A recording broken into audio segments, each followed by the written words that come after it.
Welcome to Movies Garage, the dumbest automotive channel in all of YouTube, and these are my Aston Martins, my 1998 Aston Martin DB7 and my 2011 Aston Martin Rapide. And this has surprised me just as much as everyone else, I imagine, but both of these Astons have been very reliable for me, and considering my bad luck and my propensity to buy the cheapest and unloved vehicles, it's very surprising. So to reward my Rapide for 4 months of trouble-free ownership, I'm going to uncork the exhaust. I'm going to try and do it all myself and give it a new set of wheels, which it needs very badly. And to reward my DB7 for 2 years of nearly trouble-free ownership, I'm going to sell it. Yes, it's time to say goodbye to my DB7, even though I love this car, and it's not because I've replaced it with the Rapide. These cars are very different generations of Aston Martins. They drive completely different, they act completely different.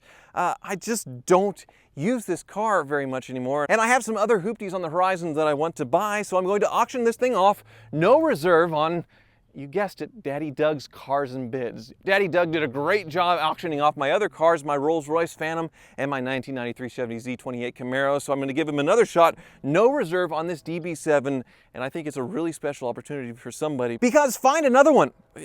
You won't. That's probably why I'm going to regret selling this one the most, even more than probably the Rolls-Royce Phantom or the Chevy Camaro, because I could find another one of those cars easily enough, but I couldn't find another one of these. I think they made only 1,300 DB7s with a supercharged inline six-cylinder worldwide, and only about half of those were manual transmissions, and probably only a few hundred of those found its way to the United States. So this is an extremely rare car in the perfect color, British Racing Green, only 38,000 miles, and it is in beautiful condition.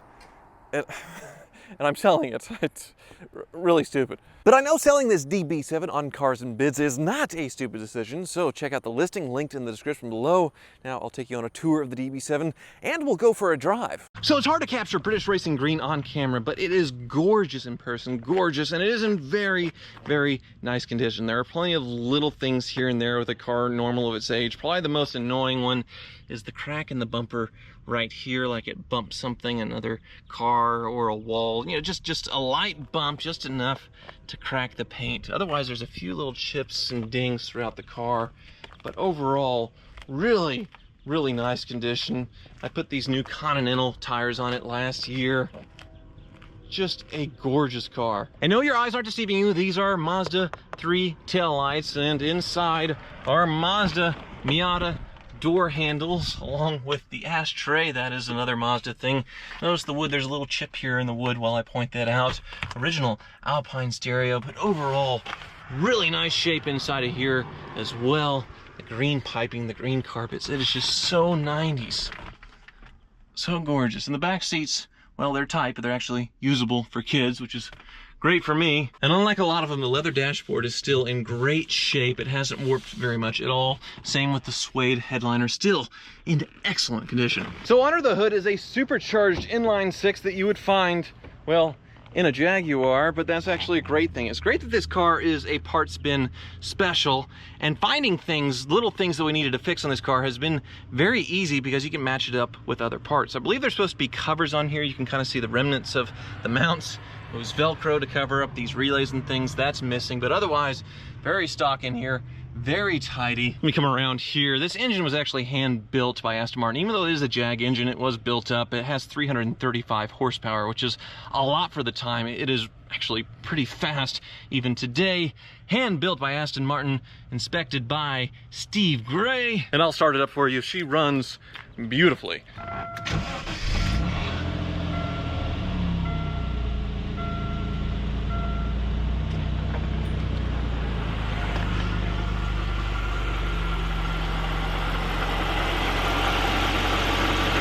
Just a very quiet engine, but the exhaust is just perfect. It's a nice little burble and growl to it.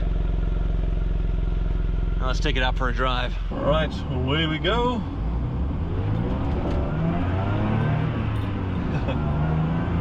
Supercharger makes a great noise. The acceleration is plenty, and this manual transmission, it's not the tightest manual transmission, but it's fine. It feels like a vintage Jaguar. I've never driven a vintage Aston Martin myself, but I have driven some E-Type Jags, and this kind of feels like a very refined, nice, faster version of it. here we are at 65. That's what I love about this thing, is it's quiet, it's smooth. The window seals are all sealed up still well. It's just a quiet, comfortable cruiser. But like all other Aston Martins, it is slightly athletic as well, so it's still fun to drive. It's a great combination between a lanyard, a GT car, and a sports car. I absolutely love this thing. Let's slow down and do one more pull. Why not? She's warmed up.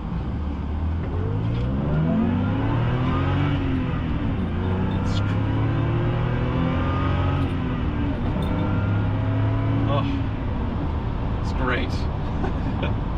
It really is great. Now, people prefer the later V12 to DB7s over this, the inline 6 one, but I think there's some downsides. One is the maintenance and repairs. They're a lot more expensive. Everything's a lot harder to reach in there. And also, I think a little bit of the magic was lost with the original DB7 design. They kind of pimped it up a little bit after the new millennium, and I honestly don't think the cars look as good, personally. And this thing, it has plenty of power. Like I said, I know I'm gonna miss this car, and I know once it's gone and when I sell it, I'll never be able to replace it again. This thing is so rare. It's amazing how cheap these cars are, considering how rare they are, how good looking they are, how important they are to Aston Martin's history, and the fact that it has a manual transmission. Be sure to bid early, bid often, bid a lot for my sake, because I need the money to pay for another very expensive car that is coming into Hoogie's garage. But now let's get back to the Wizards, where we'll start working on the Rapide. Also do a Hoopty Fleet update. Now, this Rapide couldn't be any more different than my DB7. It is from a completely generation of Aston Martin with V12s and technology and all this other stuff. And it is an excellent all-rounder car. One of the best all-around cars I've ever had. It's fun to drive, but it's also supremely comfortable. It has a usable back seat with car seat mounts and TVs for my kids, and a hatchback so I can actually load stuff. It's actually pretty good performance out of the 470 horsepower V12. Now, these things have gotten very cheap. I bought this one for $44,000, which is way less than its $220,000 price tag new. But that was obviously way overpriced, because if you compare this to its nearest rival, the Porsche Panamera Turbo, it costs like half that new. But unlike the Panamera Turbo, this thing is not hideous to look at. It is one of the most beautiful sedans of all time. So it is an excellent all-around vehicle, but it's definitely not perfect. One of my main gripes with this thing is the technology inside. It's pretty dated. Even by 2011 standards, it seems like a car from around the new millennium, and the backup camera is about the worst I've ever experienced as far as resolution.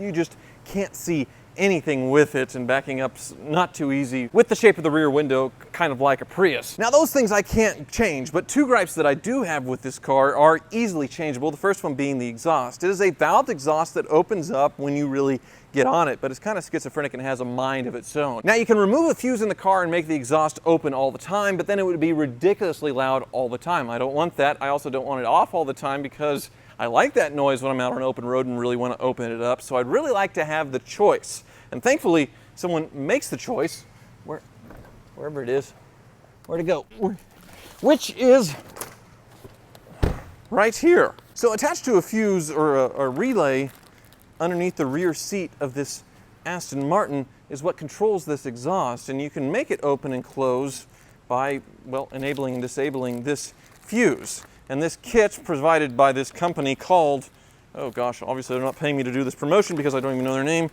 called CC Charger-UK sells this kit, and it comes with a handy dandy fob that you can put on your keychain to open and close the exhaust at your will. So I'm going to do that, and I'm going to try and do it all myself, because the Wizard is doing something that I really want him to do right now. We'll go check on him and a couple of other projects, and then I'll dive into the Aston Martin. Wizard! My Murcielago has a rear end again. Yeah. Has an exhaust under there too? The gear works again. Yes. As we saw in the previous video, I've also installed your new lift line. Oh, the one that we cut? Yep, it's been replaced and it's bled and it works beautifully. Okay, well, I just tripped over this, so still the jungle gym needs to go back in. Jungle gym and the hood and the interior. The interior, which is what you're working on right now, which is why I don't want to disturb you in your Wizard sweat. Putting a fiberglass patch over those holes. Ah. So we kind of went back and forth on what to do with these holes. One, you could make a panel that could come off again and again. But really, if it did need to come off again, you would just cut through this fiberglass. Very easy with a knife to cut through that. Yeah. Right, so this gives it a little bit more rigidity, a little bit of help preventing cracking, which we're not too worried about anyway because of the way you cut it, but also maybe a little bit more insulation as well. Yes? Yeah, I put 6 layers on. The 6th layer I didn't fully press it. I'm just letting it sit like it is. That's why it's patchwork. It looks white and dark. But then once it's dry, I can paint it black and it'll be nice and flat and perfect and contoured. And nobody will know that it's been done, except for the millions of people who watch us do it on YouTube. Well, I'll leave you to it. All right. You know, my birthday's in like 5 days. Yeah, I'm trying to get it done so you can have it. Okay, well, I'll go check on your assistant. Yes, go check on him. He's doing some other things. Okay. So you probably see my prowler up in the air in the background. Yeah, it's up in the air. We're doing things, but I'm not going to give it away yet. We're going to do that in another video. There's a little hint, though. There's that. There's other things. And over here is my Woody, my 51 Ford Country Squire. And Magic Mike is doing some wiring. He has an interesting foot stand there. Hello, Magic Mike. What's going on, Tyler? Hoovy? Do I go Hoovy or Tyler? Whatever. He's known me for way too long before all of this. So Michael was a recent hire to the Wizard's Garage, but I've known him for well over 10 years. You describe yourself as an intimate family friend. I guess that's a good way to describe it. But he used to help me out at my car dealership, among other things, and now he works here. So yep, working with the Wizard. So you are rewiring my Ford. So you can see we have this new pretty wiring going in throughout the car. Here's what it looked like before, and it was just literally falling apart. Looked horrible, and it's probably the reason why nothing in the dash really works. There's no way you could do any kind of diagnostic with wiring like that. So a new wiring harness is the way to go. Yep. And since this is an old car, it's not that complicated. Nah, it's not too bad. It's been a good learning experience, especially with these old cars. It's been finding out what they do and don't have is a big thing. But if you didn't catch it in the last video, it also has been hot rodded a little bit. You see these Edelbrock aluminum heads, the dual carb intake. It's not going to make this thing a whole lot faster, but it certainly looks cool. It looks really cool. So I'm excited to get this car back eventually, and the Prowler, and the Murcielago. Is there any other car here that's mine? Oh, the Bentley. So the Bentley still sits. New injectors did not solve the misfire. It is the albatross of the shop. Maybe someday, maybe someday. But let's get back to the Aston, the reliable British car in the fleet. So this came with some pretty detailed instructions here, starting with moving the driver's seat all the way forward, which is actually kind of alarming because look, this is fully electric. How the electric motor can move the seat all the way up. I've never seen a car that can go that far up. It can suffocate and kill you if the seat were to go haywire. But anyway, I needed to do that because the rear seat here needs to come off because there's a fuse box looking thing hiding under here. And they said this carpet comes up with Velcro. And they're right. And there's a couple of bolts I need to take out, which I will do. Well, actually, I don't have to remove the seat. It's all right here. There's the fuse panel right here underneath the seat. I remove one of those relays, one of those fuses, put in this replacement one, and then I am in business. It's like 2 minutes, I'm already perspiring heavily. Goodness. Hello. Yellow, red, white, and blue. I'm counting on you. Okay. All right. I think I got it. I think it is plugged in, and this little fob here should now control my exhaust valve to open and close it. So now the only thing I need to do is test it. So this is off.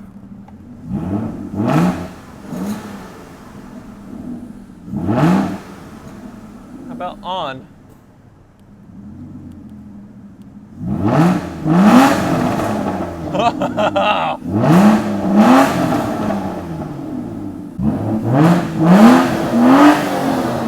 Wizard! For once you fix something, you I break something. did it. I did it all myself. All myself. Excellent. Yes. How's the Lambo going? Good. I got it painted, the patch that I made. I'm ready to slide the center console on. Okay, well, maybe I'll check out your handiwork there and then you can help me with the wheels. Yeah, we can do that. Sweet. Wizard, what are you doing? Watching paint dry and trying to cool off in the fan here. Ah, Hot. okay, so you have all of the fiberglass you're gonna do. Yep, and I painted it. A final coating of spray paint, huh? Yeah, that's pretty solid. Yep, still solid. Not much of a difference, huh? Yep. Well, obviously, Lamborghini factory would be best, but this is a fine repair, and it doesn't look, I mean, it's not like the quality for Lamborghini was that good on the shell anyway. Yeah, there's a hair coming off of their carbon fiber there.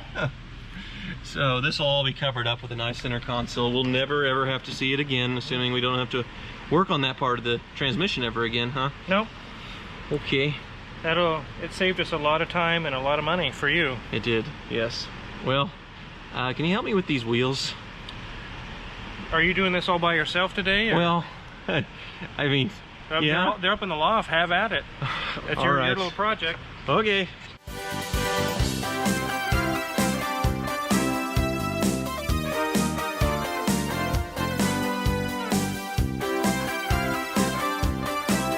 Feeling all right? This is Yeah. the most work I've ever actually seen you do, physical labor. Oh, I'm fine. I'm perfectly You're fine. Okay, good. These wheels are awesome. So one of the things I didn't like about this Aston when I got it was the black wheels. I'm not a big fan of black wheels. They can work sometimes, but a lot of the times I don't like it. And this one was especially offensive because the inner side of it, somebody painted it red to match the interior. So it looked really, really untasteful, undignified for an Aston. Yes, it is. These are much better improvement. Yes, they're off of a newer Rapide, a Rapide S, I think. They've got a really cool saw blade look to them. Much better than that. Yeah, it'll update the look of the car. It'll be silver. Should look real nice. It will. I think it will. We'll see.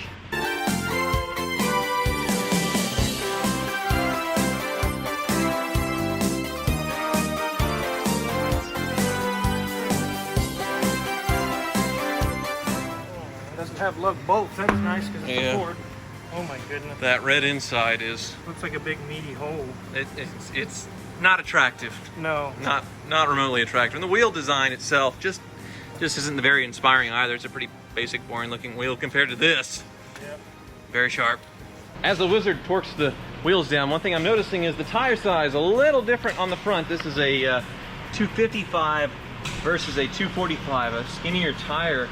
I was hoping I could use these Michelin Pilot Sports, but that may look too meaty on the front and it may rub. So we'll see. Not the end of the world. Worst case scenario, I have to swap the tires from here to here. But overall, looking good. Let's pull it out in the sun to make the final judgment here. Well, here it is. And I know every time I make a change, about half the people say it's hideous, but these wheels, I mean, they're factory. Other than the front wheel looking a little chubby with the tire, it does look way better. You gotta admit, it looks way better.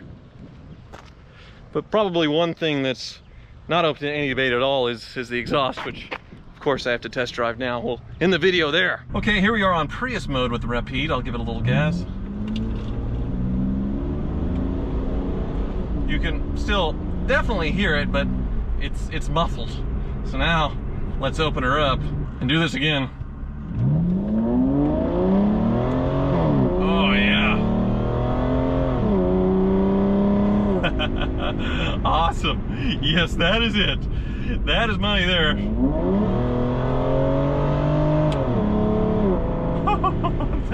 That's awesome.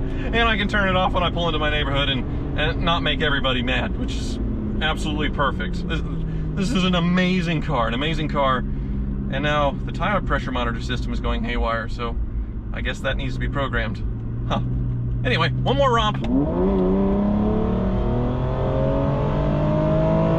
Oh yeah, thank you for watching.